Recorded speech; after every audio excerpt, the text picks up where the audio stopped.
Alice Yadav versus slave point. देखो तुमको बहुत अच्छे से पता होगा कि हाल ही में तो नहीं, करीब करीब 1 साल पहले ये जोक था तो हाँ, तो कुछ समय पहले एलिस यादव और स्लेव पॉइंट की एक बहुत ही ज़्यादा तगड़ी कंट्रोवर्सी हो गई थी, जिसकी वजह से काफ़ी ज़्यादा लोगों को गालियाँ देने लगे थे। इन दोनों को कैसे, यहाँ पे स्लेव पॉइंट की ऑडियंस एलिस यादव को गवार कर रही थी, वहीं पे एलिस यादव की ऑडियंस गंदे और भद्दे कमेंट स्लेव पॉइंट के ऊपर डाले थे। स्लेव पॉइंट जहाँ पे एक गौतमी नाम की लड़की भी है और अभ्युदय नाम के उनके पिताजी भी जो उनके साथ बनाते हैं, यहीं पे सारा मामला। क्योंकि काफ़ी टाइम बाद स्लेव पॉइंट के पास काफ़ी ज़्यादा कंटेंट की कमी होने की वजह से एक वीडियो डाली, जो कि वीडियो थी गुंडाई और इंटरनेट पे जो जितनी बहड़ चल रही है उसके ऊपर, जहाँ पर रजत दलाल, एलिस यादव और ऐसे कई सारे लोगों को टारगेट किया गया, कॉल आउट किया गया और इन सब के ऊपर पैरोडी भी बनाई गई, जिसमें इनका मजाक उड़ाया गया। इन सब चीज़ों से सिर्फ और सिर्फ एक ही इंसान ऑफेंड हुआ, उम्मीद थी वो नहीं हुआ, क्योंकि जिससे इंसान को उम्मीद थी कि रजत दलाल इनको कॉल आउट करेगा, इनसे नाराज़ हो जाएगा, वो नहीं हुआ, क्योंकि इस टाइम पर वो खुद बिग बॉस में बैठा हुआ। दलाल ने इस बार इसीलिए कुछ भी नहीं कहा, क्योंकि इस टाइम पर वो पहली बार ऐसी जेल में बैठा हुआ है जहाँ पर उसको पैसे भी मिलने वाले हैं रहने के, और वो भी अपनी मर्जी से गया हुआ है।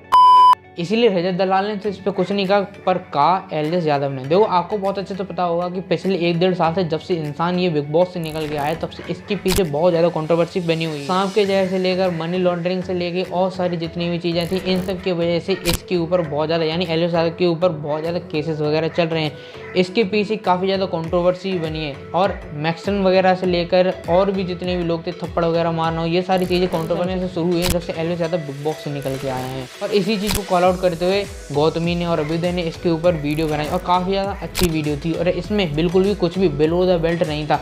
हालांकि बस खराब ये चीज़ थी कि जो चीज़ अभी तक सिद्ध भी नहीं हुई है और ना ही वो चीज़ असल है। देखो हर किसी को मालूम है, कोई भी इतना ज़्यादा इसका हेटर बना रहे, ये बात तो हर किसी को मालूम है कि एलिस यादव ने ऐसा कुछ किया भी नहीं है, और इसके ऊपर ये सारी वीडियो बनाई है। हालांकि बस मारा ही था मैक्सिमम को, खैर उसकी भी तो फ़ायदा हुआ, 1 मिलियन फॉलोअर हो गए उसके। हाँ, तो उसके ऊपर ये वीडियो बनाई, और इसीलिए शायद एलिस यादव भड़क गए। पर उन्होंने पॉइंट ये उठाया कि उनकी माँ का जो है वो वीडियोस में लगाया गया है, इसकी वजह से मुझे गुस्सा है। देखो हर किसी को मालूम, इसकी वजह से ये बिल्कुल भी एलिस यादव ना ही खिसियाए हुए हैं, ना ही इनको गुस्सा आया है, और ना ही ये ऑफेंड हुए हैं, इसकी वजह से बिल्कुल भी नहीं हुए।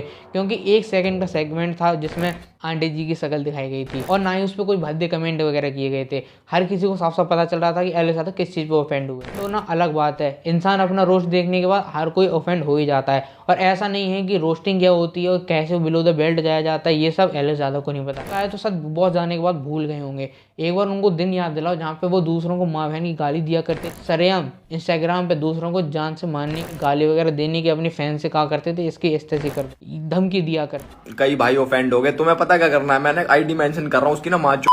और तो इनको ऐसा तो हो नहीं सकता कि इनको मालूम ना हो कि बिलो द बेल्ट जाना क्या होता है, और ना ही ये कभी गाली वगैरह देते हैं, थोड़ी डबल मीनिंग बातें कर लेते हैं, पर वो अलग बात है, पर किसी भी डायरेक्ट गालियां वगैरह नहीं देते और ना ही कभी धमकी दी। तो इस वीडियो में ऐसा तो कुछ नहीं था जिससे एलिस यादव ट्रिगर्ड हो सके। ट्रिगर्ड होने का पॉइंट सिर्फ ईगो था कि इनके ऊपर कैसे रोष बना दिया। इनके ऊपर तो बढ़िया राव साहब वाले वीडियो वगैरह बनते हैं, एडिट बनते हैं, और एकदम सिग्मा मेल वाले एडिट बनते हैं। अगर इस पर कैसे अगर किसी ने कॉल आउट कर दिया, अब रजत दलाल तो है नहीं, रजत दलाल हैं तो आखिर इन्हीं के दोस्त। अब इनको एक नई ट्रिक पता चल गई रजत दलाल के साथ रहते रहते कि भैया अगर सामने वाले को दबा दो तो एकदम और ज़्यादा सिग्मा मेल वाली वीडियो बनने लगती है, जिसकी वजह से ट्रेंडिंग में आने लगेंगे। ये सारी चीज़ें भी जानबूझ के किया गया है, वो मैं बता दूँ। जैसे ही ये वीडियो इनकी स्लेव पॉइंट की सबके सामने आई, वैसे ही इन्होंने अपने ट्विटर पर जाके ये कहा कि मुझे बहुत ज़्यादा बुरा लगा है, रोस्ट तुम करते रहते तो कोई बात नहीं थी, पर मेरी माँ का चेहरा इसमें यूज़ नहीं करना चाहिए था, मेरी माँ को कुछ नहीं कहना चाहिए था। ये सब बहाने थे, ये ऑफेंड अपनी वजह से हुए थे। और उसके बाद अपनी ऑडियंस ये कहा है कि इनको दिखा दो कि बिलो द बेल्ट जाना क्या होता है।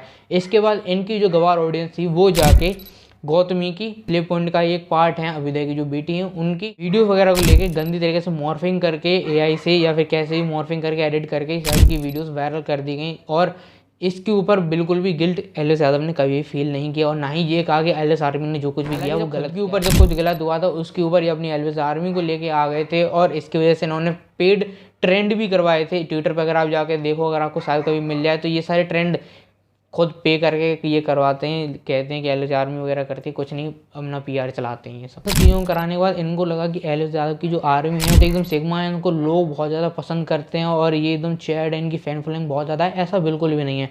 ये सारी चीज़ें पेड कराई गई हैं, PR से कराई गई हैं, हर किसी को मालूम है और देख के समझ में आ रहा है।